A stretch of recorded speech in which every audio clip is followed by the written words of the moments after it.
Assalamualaikum warahmatullahi wabarakatuh. Salam warahmatullahi wabarakatuh. Nijasis. Yaksiam. Hmm. Itu adalah sapaan di masyarakat Azerbaijani dalam bahasa Azerbaijani yang mana nejasis artinya Apa kabar? dan juga yaksiam jawabannya adalah Baik-baik saja. baik-baik saja Atau gitu I'm ya. fine ya. Oke. Di masyarakat Azerbaijani mereka juga menggunakan bahasa lain seperti bahasa Turki dan juga Rusia, mengingat Azerbaijan adalah pecahan Uni Soviet yang negara ini baru merdeka di tahun 1991 gitu ya. Memang belum begitu lama, tetapi kondisi tata kota, kemudian transportasi sudah sangat baik menurut kami di sini gitu ya, yang sudah merasakan kurang lebih selama 6 bulan. 6 bulan ya. ada di sini gitu Ya. ya. Jadi looks kota ini sudah sangat Eropa Rapi, sekali ya, gitu ya, rapi. tetapi kita masih bisa menemukan cita rasa Asia atau culture Asia di sini karena Azerbaijan ataupun Baku terletak di perbatasan antara Eropa dan juga Asia gitu ya. Dua kebudayaan akan kita dapat sekaligus ketika tinggal di sini. Ya. Oke. Oke. Kesempatan kali ini Kita kami akan membahas tentang akademik ya. Betul, mekanisme perkuliahan yang ada di kampus-kampus di Azerbaijan. Apakah sama dengan di Indonesia ataukah berbeda gitu ya. Kita akan bahas setiap levelnya mulai dari level S1. Ya. Yang pertama S1 dulu. Itu durasinya itu 4 sampai 5 tahun untuk masa studinya. Betul. Ada persiapan kelas bahasa selama 1 tahun. Jadi meski kita mahasiswa internasional yang menggunakan bahasa pengantar di kelasnya bahasa Inggris, tetapi mereka juga menganjurkan kita di kelas persiapan ada kelas bahasa lokal, bahasa Azerbaijan. Fungsinya saya rasa lebih kepada mempermudah kita dalam beraktivitas, betul, ketika di kampus dengan warga lokal dosennya maupun ketika kita berada di masyarakat. Oke. Selama studi di Azerbaijan untuk S1 itu dia seperti biasa, seperti layaknya kita di Indonesia, belajar, ada kelas misalnya gitu, ada mata kuliah. Betul. Ya. Nah, yang berbeda pada akhir. Yang di akhir itu ada opsional pilihan. Boleh kita mengubah dalam seluruhnya bentuk course atau mata kuliah, dan bisa juga dalam bentuk desain penelitian atau skripsi. Nah, jadi bagi teman-teman yang tidak mau skripsi dikarenakan repot, maka menukarnya dalam bentuk mata kuliah layaknya masyarakat ataupun pelajar lokal yang ada di sini gitu ya. Itu kalau untuk strata 1. Untuk S2 itu durasinya 1,5 sampai 2 tahun. 2 tahun dan akan ditambah 1 tahun untuk preparatory class persiapan bahasanya gitu ya.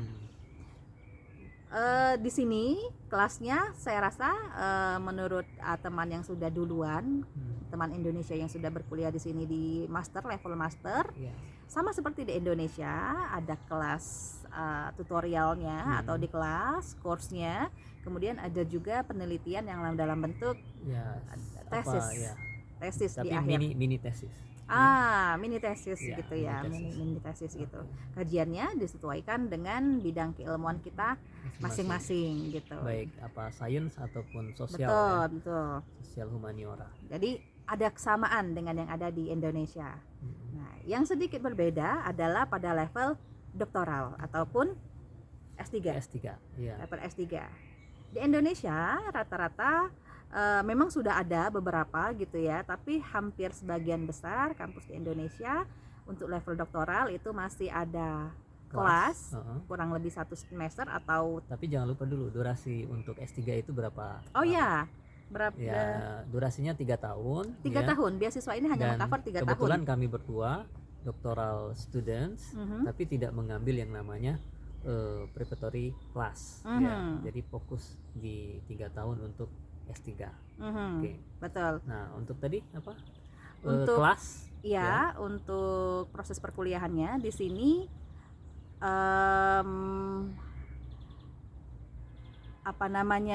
hanya by research. Jadi tidak ada kelas. Jadi dalam 1 pekan setidaknya kita datang ke kampus untuk Betul. sign jurnal. Betul. Jadi seluruh doktoral di sini dia by research, tidak ada kelas. Jadi dia prosesnya ketika kita sampai, kita mengajukan dokumen, kemudian supervisor, tema penelitian disesuaikan, lalu langsung proses untuk menulis penulisan disertasi ataupun penelitian. Ya, penelitian. Ya, betul. Nanti akan ada tahapan-tahapan ujiannya gitu ya.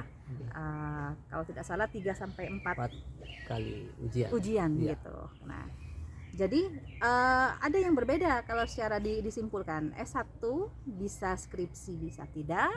Yang doktoralnya hampir seluruhnya adalah by research. Nah, keuntungannya yang kami rasakan sebagai mahasiswa doktoral gitu ya, karena kami membawa keluarga beserta 3 orang anak, maka ketika perkuliahannya hanya dengan by research itu memberikan lebih banyak waktu kami untuk bersama keluarga mendampingi anak-anak kami di rumah.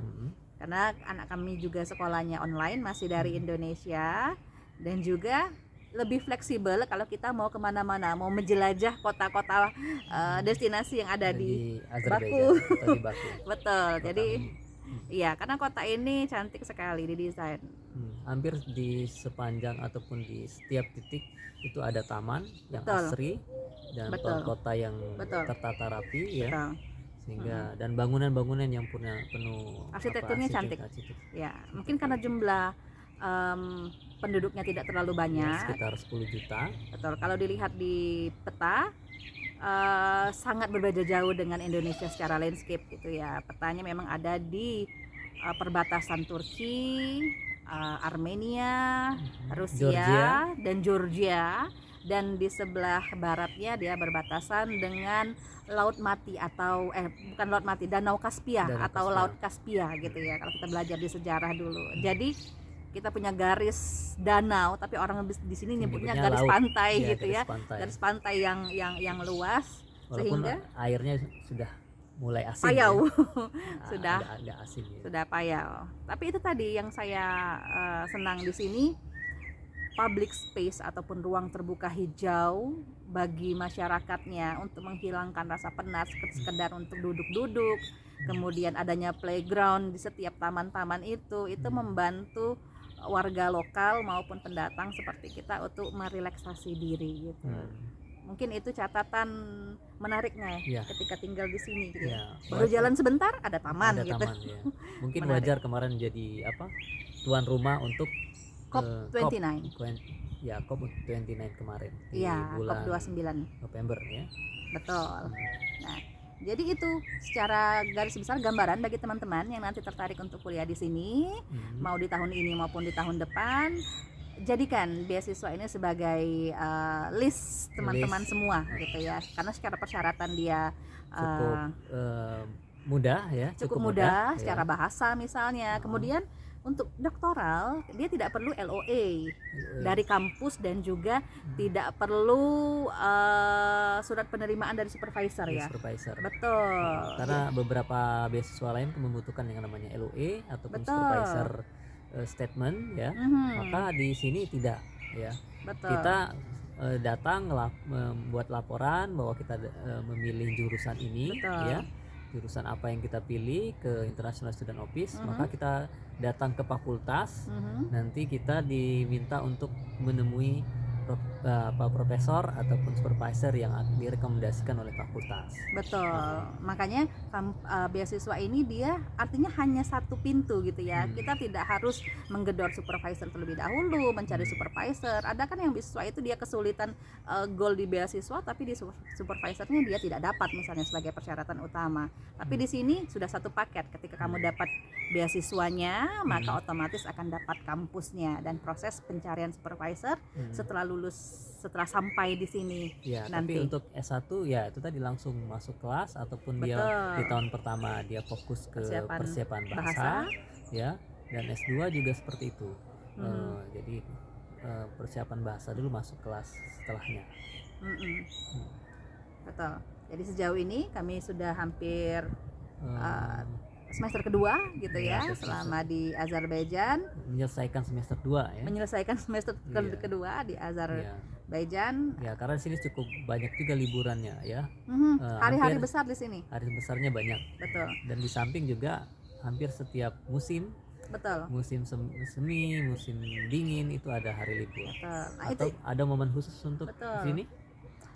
Nowruz. Ya, Nowruz Nowruz itu adalah hari libur nasional masyarakat Azerbaijan. selama 11 hari. Betul, mereka merayakan itu 11 hari. Jadi selama itu juga kita libur. Nah, mungkin itu juga yang menjadi hal yang menarik ketika teman-teman ingin mendaftar beasiswa yang ada negara 4 musimnya.